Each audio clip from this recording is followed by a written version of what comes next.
Bonjour, l'objectif de notre cours aujourd'hui sera de comprendre que nos espaces maritimes, nous avons vu hier que c'était des espaces convoités, sont aussi des espaces en danger. L'objectif sera donc de comprendre pourquoi nos mers et océans si vastes sont aujourd'hui en danger, quelles sont les menaces et qui est à l'origine de ces menaces. Si nous reprenons notre étude de cas que vous aviez à travailler hier, si on prend la grande barrière de corail, on sait aujourd'hui que cette grande barrière de corail est menacée. Comme vous le voyez sur la carte, cette grande barrière de corail se trouve ici dans l'océan Pacifique, à l'ouest de l'Australie. C'est un espace immense qui fait plus de 2000 km et c'est surtout un espace qui regorge en fait d'êtres vivants, que ce soit aussi bien des coraux que des poissons ou que des mollusques. Pourquoi le récif corallien est-il en danger? Eh bien, il faut déjà savoir que cette mer qui borde l'Australie, elle est souvent traversée par des navires qui viennent exploiter le charbon en fait en Australie. Et le gros problème en fait de ces navires, c'est que ces navires-là polluent. C'est ce qui est arrivé il n'y a pas très longtemps lorsqu'un de ces cargos s'est échoué et va déchirer complètement le récif corallien. On sait aujourd'hui aussi que le récif corallien est complètement menacé par un blanchissement. Ce blanchissement, à quoi s'explique-t-il? Il s'explique au réchauffement climatique et ce blanchissement, en réalité, est mortel pour la plupart, en fin de compte, des animaux qui occupent l'océan Pacifique, puisqu'une algue est expulsée et elle sera mortelle pour tous ces animaux-là. Les conséquences sont donc très graves pour les animaux eux-mêmes, pour les poissons, pour les mollusques, pour les espèces de coraux qui risquent à terme de disparaître, mais c'est également très grave pour l'économie de l'Australie. En effet, il ne faut pas oublier que ce récif corallien constitue des paysages magnifiques en fin de compte pour l'Australie, qui va en profiter pour développer le tourisme.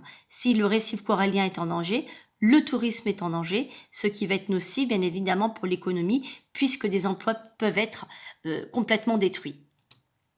Quelles sont les solutions données actuellement par l'État australien? On sait que l'une des solutions serait de réduire l'émission à effet de serre de l'Australie, ainsi que arrêter les usines, c'est-à-dire limiter les usines dans la production d'énergie fossile.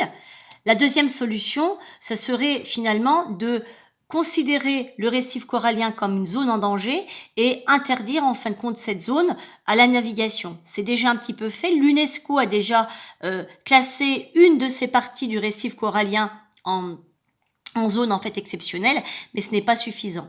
La dernière solution serait de débloquer de l'argent, parce qu'on sait aujourd'hui que l'on pourrait faire des expériences pour réintroduire de nouveaux types de coraux.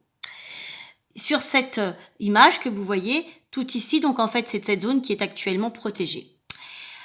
Est-ce que dans le monde, les autres mers et océans sont aussi en danger? Nous venons de voir donc en fait que le Pacifique au large de l'Australie est complètement menacé, mais est-ce le cas des autres océans et mers?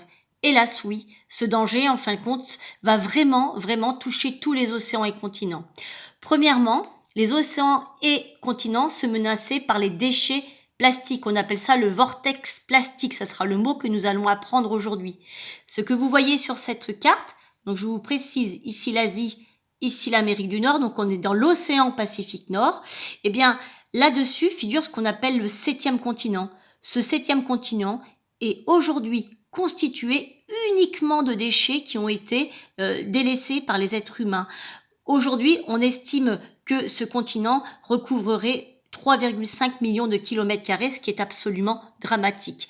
En photo, ces déchets plastiques, on sait, sont absolument nocifs pour les oiseaux, puisque on estime aujourd'hui que 90% des oiseaux marins auraient mangé ces plastiques. C'est nocif également pour les paysages. On voit ici donc en fait des bords de mer qui sont complètement pollués par les poubelles. Qui sont les responsables? Nous sommes tous responsables, mais il est vrai qu'en rouge et en jaune figurent les pays qui aujourd'hui produisent le plus de plastique. Quelle est la solution? L'on sait, nous, c'est de consommer moins de plastique. On sait qu'en France, aujourd'hui, les sacs plastiques sont interdits, mais là, dans ces pays, c'est absolument pas le cas. L'autre danger qui pèse sur nos océans, ce sont les marées noires.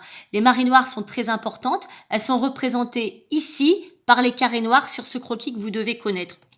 Ces marées noires peuvent être provoquées lorsque des plateformes pétrolières vont complètement exploser. C'est ce qui s'est passé dans le golfe du Mexique. Donc, les plateformes pétrolières, c'est lorsqu'on exploite du pétrole en pleine mer. On l'a vu hier avec les ressources d'hydrocarbures. L'autre danger, enfin, c'est le fait que nos mers sont surexploitées. On pêche, les gens pêchent pour la consommation, mais c'est dramatique. Regardez un petit peu ce schéma. En 1950, Voilà à peu près ce qu'il y avait comme pourcentage de haute mer qui était en fin de compte de poissons qui étaient dans la mer. Eh bien, vous voyez aujourd'hui que ça a complètement disparu et c'est donc absolument dramatique pour les marins. Chose qu'on ne connaît moins, c'est que le sable, lui aussi, est pillé. On voit ici un bateau qui est en train de piller du sable. Alors pourquoi piller du sable? Pourquoi ceci? Tout simplement parce qu'il faut savoir que le sable, c'est la seconde ressource naturelle la plus consommée après l'eau, à peu près 15 milliards de tonnes chaque année, et on se sert du sable pour du béton. Vous voulez construire quelque chose, on fait bien du béton avec du sable, pour les terres agricoles ou encore pour les puces électroniques qui vont pouvoir s'en servir dans leur fabrication. Que faire alors face à tous ces dangers? Eh bien, nous-mêmes, en tant que citoyens, agir, faire attention à nos déchets qui, d'un bout à l'autre, vont forcément échouer dans les océans.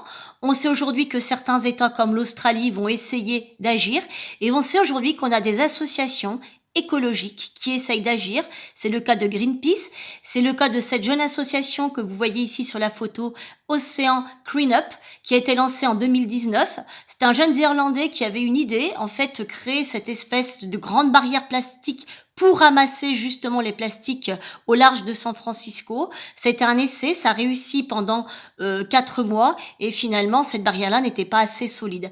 Donc c'est à nous d'agir pour protéger nos mers et nos océans. J'espère que vous avez compris. À bientôt.